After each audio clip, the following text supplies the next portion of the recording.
The inventory available for sale of houses right now is 50% of what it was in 2007. Supply is drastically short versus demand. Prices are not going down. There is not going to be a real estate crash. I see the financial guru Dave Ramsey still telling people to dive into the housing market. Well, you better wake up. You better not listen to Dave Ramsey, because the writing is on the wall.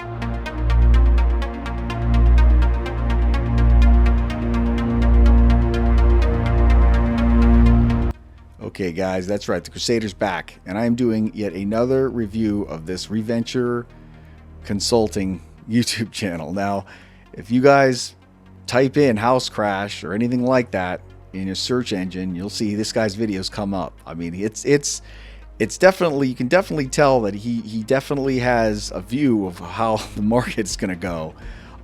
He's definitely saying that the housing market's going to crash. It's going to crash. It's going to crash. Now, just so you guys know, I'm in real estate. I own properties. I've bought properties in a lot of different markets. And I can tell you right now, especially in my area, prices aren't going down. But he's been saying that they're going to go down, or they're going down for over a year. It's pretty much all his videos. That's all they say. His latest video, he said that Dave Ramsey's is wrong, because Dave Ramsey's is saying that the prices aren't going to go down. And I'm just going to give you guys, just so you guys don't think I'm some biased fanboy of Dave Ramsey's, I would like to see the housing prices go down. But just because I want something to happen, that doesn't mean that I'm just going to jump behind this guy and be like, oh yeah, well, he's right, because I want him to be right. It doesn't work like that, because we live in a place called reality, and sometimes, the thing that you want to have happen doesn't happen. So what I'm going to do is I'm going to go review one of his videos, his latest video, and give you my 2 cents on it.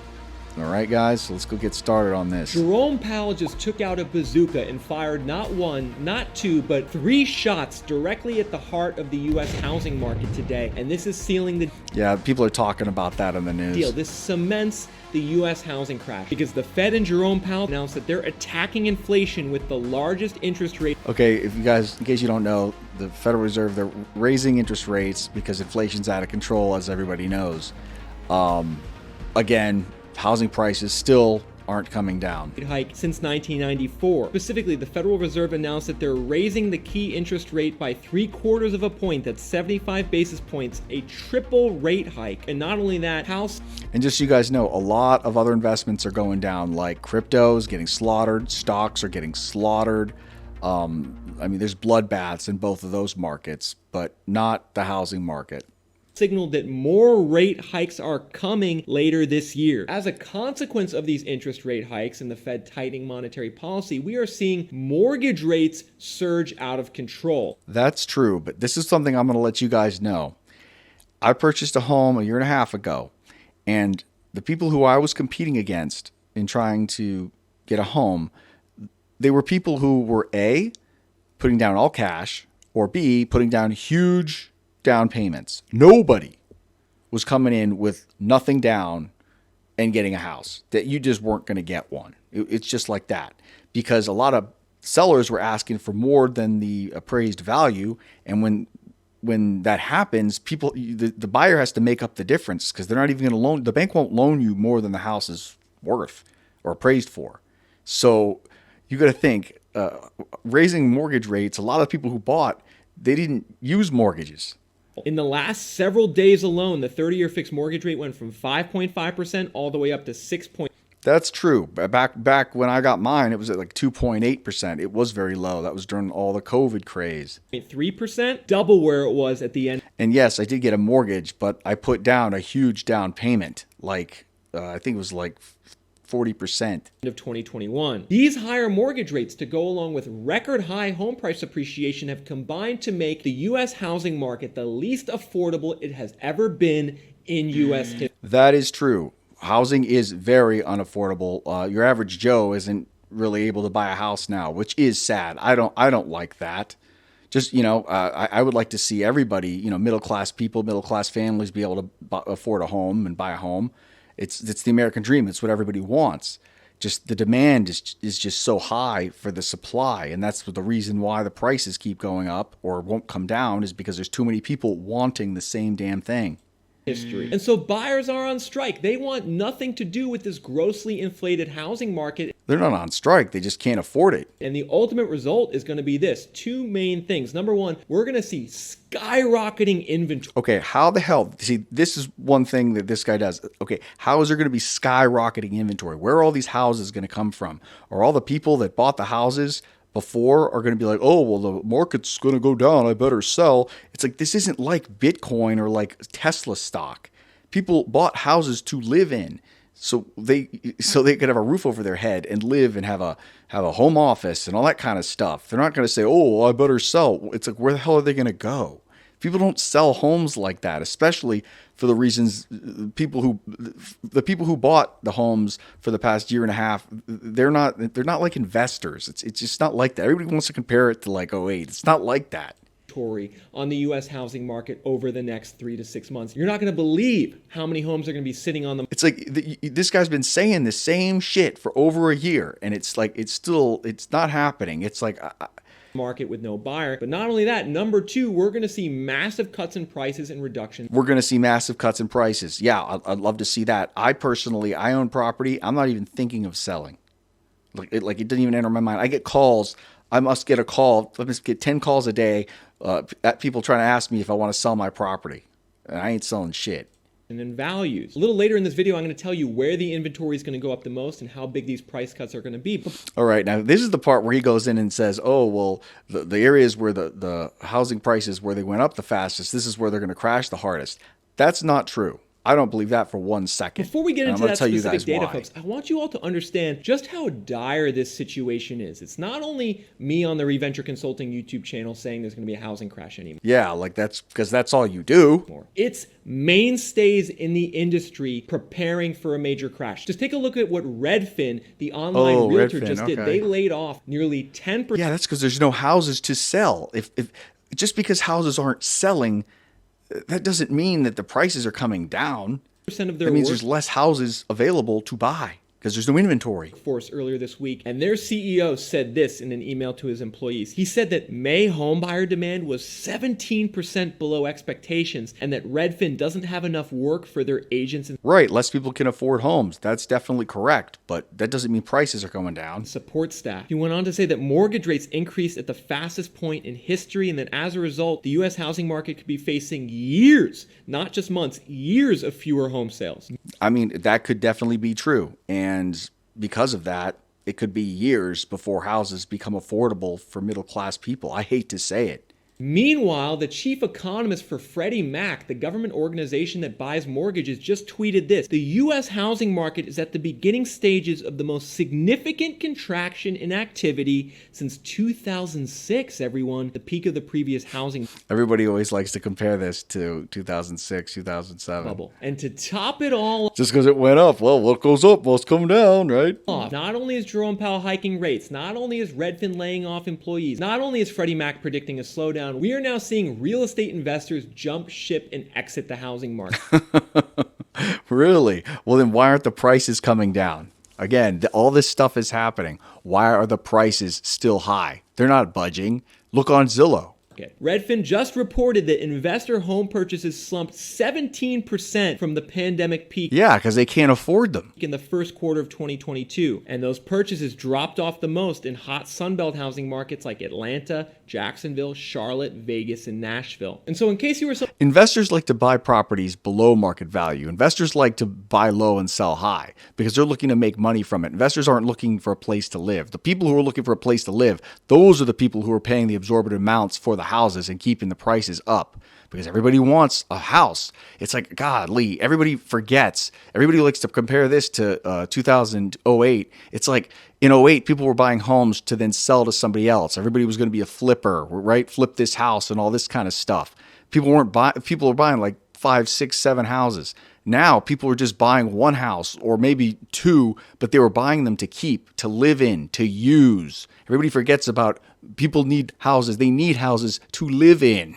Someone who is still on the fence about whether the housing market was crashing, maybe you were still bullish about the Here he goes about Dave Ramsey. future direction of the housing market. I see the financial guru Dave Ramsey still telling people to dive into the housing market. Well, you better wake up. You better not listen to Dave Ramsey. All right. Okay. Dave Ramsey's is worth millions, and Dave Ramsey's has been in real estate. And this guy looks like he's about maybe 28 years old, and I don't even know if he even owns real estate. I don't even know the purpose of his channel besides fudding the real estate market. So it's like, if I had to pick two people to listen to, I'm definitely going to listen to Dave Ramsey. But needless to say, if I wasn't even going to listen to either of them, all I have to do is look at the market right now and see that prices aren't coming down. In fact, in some areas, they're still going up. In Florida, they're still going up. So, I don't understand. Like, it's like, I get it. You want the prices to go down, but it's not happening. So you need to get over it, or I don't know, do a video on something else just to make it so you're not so biased. The writing is on the wall. We're in the biggest housing bubble of all time, and it is crashing down right before our eyes. It's crashing down. Okay, where is it? Where's the crash? Where are the prices coming down? It's like, and those who are patient and wait things out and wait for inventory to spike, wait for prices to go down, are going to be rewarded because value. Yeah, right. Okay, let me tell you guys something else. I bought a house back during the recovery, back after the 08 crash, and there were tons of houses on the market that were not for sales. They were short sales, foreclosures, all that kind of stuff. That was a competitive buying market because I was competing against all the investors. People from other countries were bidding in. It's not like, oh, you can just walk in and, oh, yeah, I'm going to be able to get this palace now because I was smart and I waited. It's like, it doesn't work like that. Values have very far to fall. The reason I know this is by looking at a long-tested indicator of housing market overvaluation, and that is the relationship of home prices to income. And we can see that in 2022, Zillow's typical home value of $350. All right, that's because people were coming from other states like New York and California and moving to states with a lower cost of living, like Florida.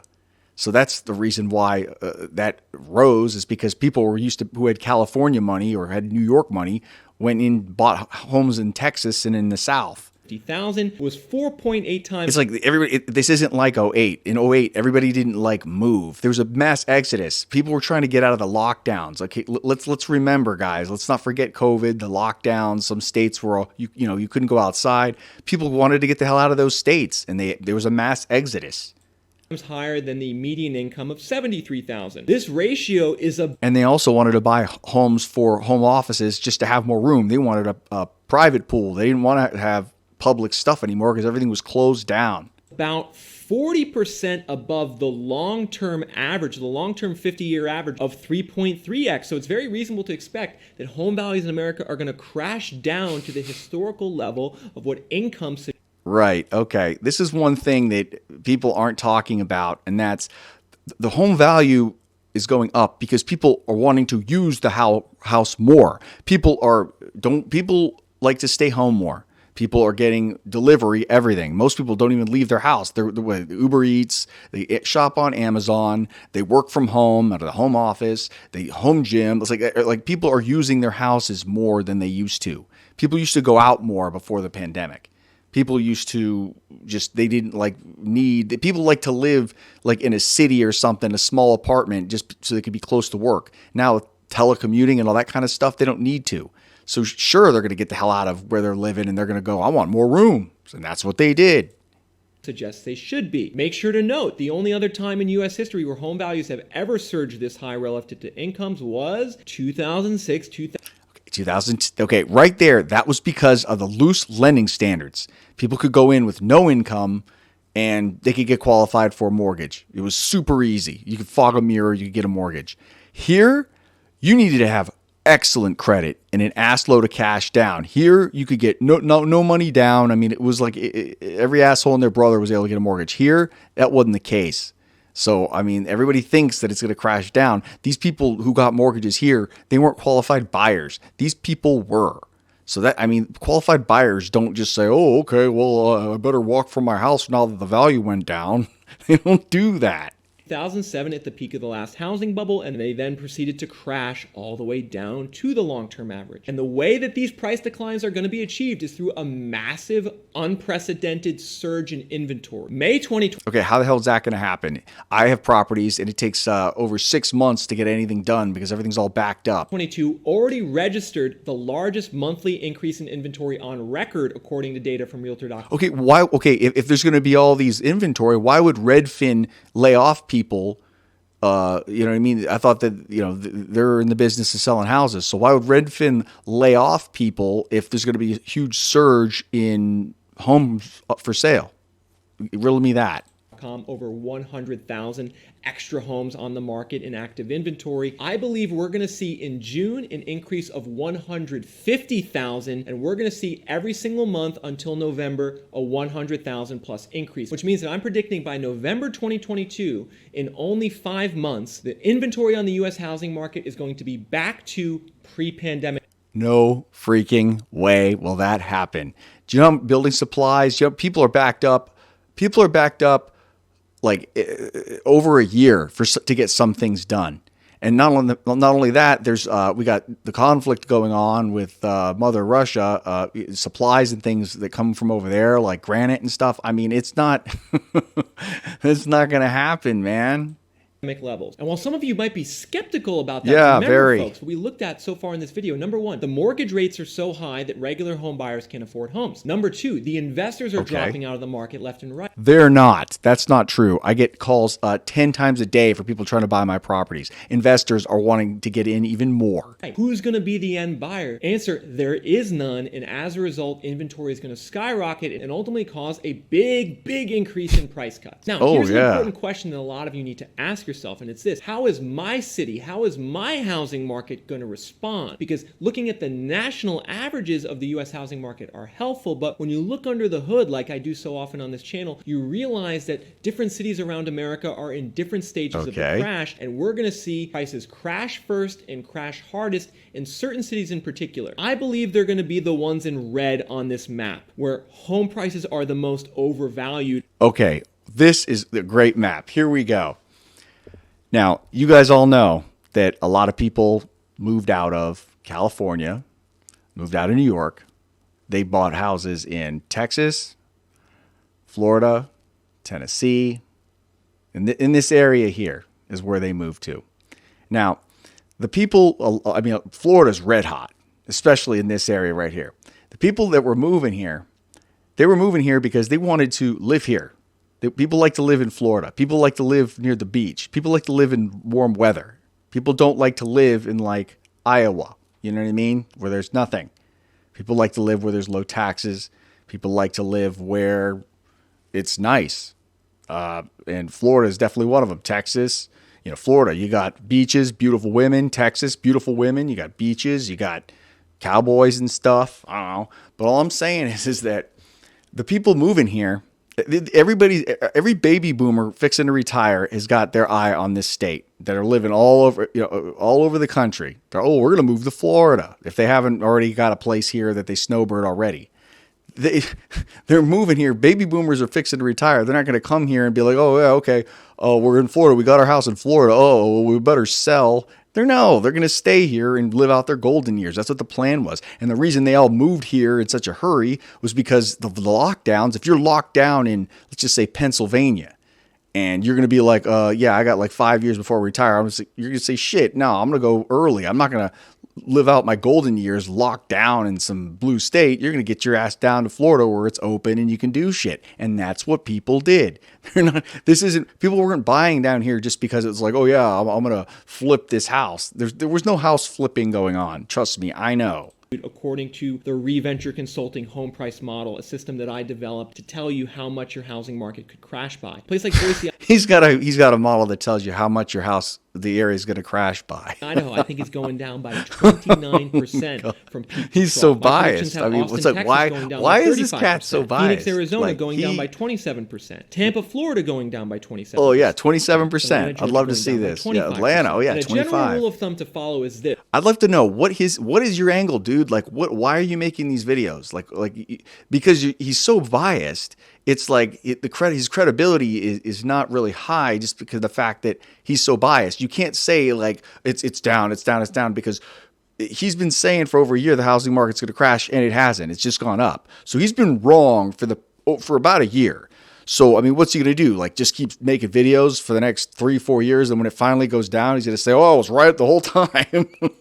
So you can understand how in the crosshairs your city is. If you live somewhere that was part of the real estate boom over the last 2 to 3 years, I better sell. All these people moved in and all these homes were built and where home prices went up 50, 60, 70% in 2 years, there's a great chance that your city is going to get smacked in this housing crash. And as far as when are they going to go down, what are the cities that are going to crash first? Yeah, a good way to answer that question is by looking at the ones with the biggest surge in inventory. Data from Realtor.com shows that inventory is already exploding in markets like Austin, Boise, and Colorado Springs, where there's more than I don't know about 100% year-over-year increase. Other markets with big increases include Raleigh, Phoenix, Lakeland, Florida. Lakeland's pretty rural, and I mean, I don't Stockton, know. California, Salt Lake City, Utah, Spokane, Bakersfield, Nashville, Cape Fort Myers. Well, Cape Coral, there's nothing there. I mean, there's not a lot of new construction there. It's all built up. So where's the inventory going to come from? Coral, Sacramento, Northport, Florida, Riverside, California. And the inventory is going to keep building and building and building and building over the next several months. Because not only are buyers dropping out, we're going to see even more sellers come to list their homes, especially real estate investors. Because I talked about earlier how they're buying fewer homes. Well, that's step number one. Here's the thing is, real estate investors, they're not going to sell real estate right now to then go where? Where are they going to go with their money? Investors like to take their money and then invest it somewhere so they can grow it. Where are they going to go with their money? They're going to go to crypto or going to go to the stock market? They're not going to do that. And also, like, to sell a house costs money, all the bullshit you got to go through with that. They're not going to do that. Man, it's like I feel like telling this guy, it's like, I'm sorry you didn't buy a house. I'd like to see everybody buy a house. I mean, it's a shame that it's out of the reach of a lot of people. But I mean, your best bet, if you want to buy a house, is to start saving, start looking for something maybe that's under market value because it's dilapidated. I mean, the prices have got to slow down. But as far as crash, if you wait, I believe if you wait for a crash, you're going to rent for the rest of your life. One, in how investors are going to contribute to the crash is they're going to buy less. Step number two is that investors are going to start liquidating the holdings that they have. Because according to the U.S. Census Bureau, back in 2018, there was 18 million single-family homes owned by real estate investors in America. It's likely that today that figure is closer to 20 million. All right, here's the deal with real estate investors. A real estate investor can be anybody who bought a home to either rent or to flip or what have you. There are a lot of people who are buying homes to Airbnb, to rent out. They did that for the residual income. They didn't do it to do a quick flip or to cash out, because then their residual income stops. Everybody's on this residual income craze, which is smart. I own properties. I wouldn't sell. If the market goes up, I'm not selling. If the market goes down, I'm not selling, because I want to make passive income so I can live. I want to, passive income? You want to make income that's passive so you can live lavishly. And that's what I want to do. So, I mean, really, I don't think I think this guy's wrong. What's amazing is that since investors own so many homes at nearly 20 million, we only need a small share of investors to sell to crash the market. Like if only 5. That's not true, because there's a huge number of people waiting to buy a home. Everybody wants a home. It's the American dream. Everybody wants this. This isn't like Beanie Babies where it's like, all right, people are going to stop buying them. You need a home, food, clothing, and what? Shelter. It's a basic need. You're always going to need a house. 5% of existing investors sell their homes. That would add 1 million new listings to the U.S. housing market, more than doubling the current level of inventory. All right. Well, this is getting long-winded. I just wanted to give you guys my 2 cents. I think this guy's funny. I don't know what his deal is. Leave it in the comments if you guys know what his angle is or what he's really doing, because it's every video is him saying the housing market's going to crash, and it is yet to crash. So, as far as I'm concerned, I'm saying that it'll level off. It could go down a little bit, but it ain't going down to 40%, 30%, even 25%. It ain't going down like that, because there's too many people wanting a house and not enough people to sell. That's just all I got to say about that. But as always, don't forget to hit like and subscribe. Crusader out.